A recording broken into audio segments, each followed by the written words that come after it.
Darren's newly opened restaurant was in the development zone of Aurous Hill City. The zone was far from the city center, a wide-open area with a lot of land and not many people. Charlie was a little puzzled why Darren would choose to open a restaurant way out here. However, he'd heard from Claire that several large manufacturing companies had recently set up shop in the development zone, so Darren was actually pretty smart to open his restaurant here now. Darren's place, the Moonlight Bistro, sat on the edge of a wide new street. It looked pretty big with 2 full stories, and the name had a nice, artistic ring to it. When Charlie pulled up to the restaurant, a line of cars was already parked out front. A few guys were standing around a gold luxury car. Charlie recognized them. They were all classmates from college, but he wasn't really friends with any of them. He definitely remembered the guy leading the group. His name was Gavin Sawyer, who had been one of the well-known rich kids in their class back in the day. He'd always had a thing for Claire, but she never gave him the time of day. Right then, Gavin was leaning against his gold car, soaking in the compliments from his classmates. "Gavin, man, you're really a winner! Driving a car this expensive right after graduating? That looks like the 540, right? The top of the 5 Series? Gavin laughed and said, "Oh, a 540. It's nothing much, just around 700,000 or 800,000, that's all." "A 540? That's the most expensive imported model in the 5 Series. Gavin, your car must have some serious power, right?" Gavin smiled and said, "Yeah, it's all right. The acceleration is pretty strong. You generally don't run into anyone on the street who can keep up." "That's awesome! If only I could have this car. My girlfriend keeps nagging me that I can't afford a car, and it's so annoying." Just then, someone with sharp eyes saw another car from the same brand arriving and said in surprise, "Oh, is that one of our classmates too? Isn't that Charlie, the good-for-nothing freeloader? Looks like Claire's in the passenger seat. That freeloader is driving a luxury car too. It's gotta be Claire's car, right?" Gavin also saw Charlie in the car and said with a sour look on his face, "What a lucky break for him."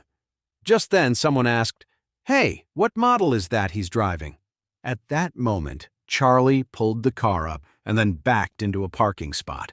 Gavin glanced at the 520 on the trunk emblem and suddenly smirked with contempt. A 520! The absolute base model of the 5 Series.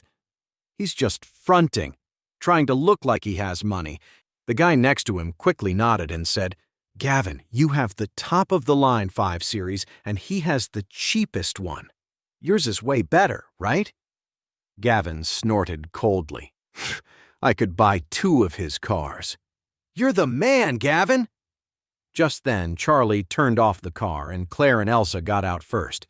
A few of the guys immediately straightened up and swarmed them. "Well, look who's here! The 2 prettiest girls from our class, together!" Claire and Elsa greeted everyone politely. Gavin looked at Claire, who was even more beautiful now, and felt a bitter surge of resentment. Why? In college, he'd chased after Claire like crazy, but she wouldn't give him the time of day. Now she was married to this live-in freeloader. God must be blind. Thinking about it just made him mad, and he sneered, "Well, Charlie, looks like you've got it made living at Claire's house. Even got yourself a nice car. Did Claire buy it for you? You really found the shortcut in life. You're an inspiration to us all." Claire's expression soured when she heard that. Elsa, standing next to her, immediately jumped in. "Gavin, you've got it all wrong. Claire didn't buy this car. Charlie bought it himself." "Oh," Gavin curled his lip. "Awesome. You're rolling in a 5 Series."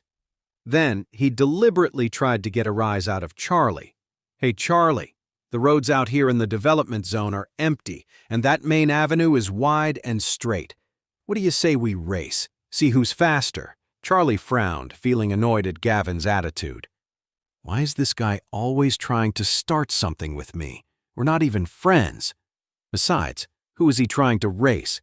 My car is a 760, the most expensive and fastest model they make. Racing him would be like bullying a kid. Gavin thought Charlie was scared and immediately sneered. What's the matter, Charlie? Still the same as you were in college. What are you afraid of? Worried about the cost of gasoline? It's not a big deal. I'll even fill up your tank for you. Elsa protested, clearly annoyed. Hey, Gavin, what's your problem? Your car is a 540 and Charlie's is a 520. There's a huge difference in power. You call that a fair race? Gavin just shrugged. A race is all about the driver's skill. A good car doesn't guarantee a win. It also comes down to technique and courage. I don't know if Charlie here has the guts to compete. If not, then just forget it. It's not like he's ever been one to step up. We all know that. Charlie didn't get angry. He just laughed and said, Gavin, a race is fine, but we can't just do it for bragging rights, can we? We should put something on the line, otherwise it's boring. Okay, Gavin had been worried Charlie wouldn't take the bait.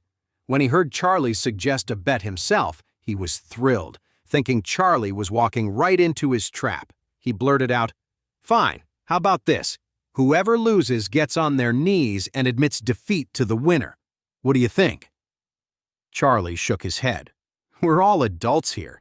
Let's not be so childish.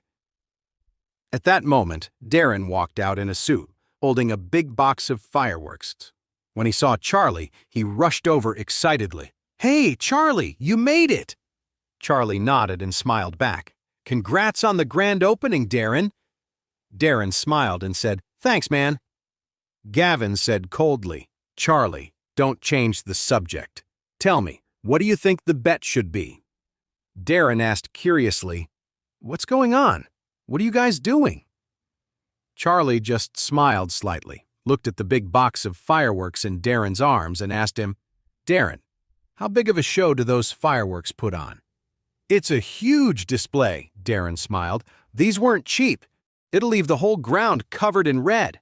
Cost me over $600. Charlie nodded and then turned to Gavin. All right, let's race. And whoever loses has to set this box of fireworks off inside their car. What do you think? When Gavin heard this, he could barely contain his excitement. His car was a 540, and Charlie's was a 520. There was no way Charlie could win, even if he pushed his car to the limit. And yet, here he was, making a bet this huge. Setting off a large fireworks display inside the car would absolutely destroy it. Since Charlie was practically asking for it, this was the perfect chance to completely humiliate him. So, Gavin nodded without a moment's hesitation and shouted, Everyone's a witness. Charlie and I are going to see whose car is fastest. If I lose, I'll set these fireworks off in my own car and light them. Then he added, And if anyone backs out and goes back on their word, their whole family will have to live with the shame. A crowd of 20 or 30 people gathered around the entrance, eager to see the show. Everyone thought Charlie was an idiot. A 520 daring to challenge a 540? This was all a straight shot. On a road like this, speed had very little to do with skill, and everything to do with the car's performance. It looked like Charlie's brand new 520 was about to be declared a total loss. Claire kept trying to talk Charlie out of it. Charlie, don't let him get to you. He's doing this on purpose. Don't race him. Charlie just smiled. Don't worry, honey. I'm not going to lose. Gavin laughed loudly. Oh, Charlie, I'll give you one thing. You've got guts. In that case, let's cut the and just race. Okay. Charlie nodded and asked him, So, what are the rules? Gavin pointed to the intersection at the end of the road. We start at the same time. We race to that intersection, turn around, and the first one back here wins. What do you say? Charlie smiled and said, No problem. All right, Gavin said, buzzing with excitement. Everyone's a witness. Let's start the race right now. With that, he hopped into his 540 and pulled out onto the road. Ignoring Claire's protests, Charlie drove his car up next to Gavin's. their front bumpers perfectly aligned. Just then, one of the guys grinned. "Ha ha ha, I'll do the countdown for you." "Okay," Gavin smirked. "Start whenever you're ready." Charlie nodded and switched his 760 into sport mode. The 760 has a 6.6-liter engine with 585 horsepower. Gavin's 540, on the other hand, has a 3-liter engine with 340 horsepower. The 760's engine was more than twice the size, with an extra 245 horsepower. It was a night and day difference. But Gavin had no idea that Charlie's 520 was actually a top-of-the-line 760. He thought he had this in the bag. "Get ready! 3, 2, 1, go!" The second he said go, Gavin slammed his foot on the gas. He knew Charlie was going to lose, but he wanted to make it as humiliating as possible. So he tried to get an even bigger lead. But what he didn't expect was the black shadow that shot past him on his right, instantly leaving him in the dust. It was Charlie's 520. Gavin couldn't believe his eyes.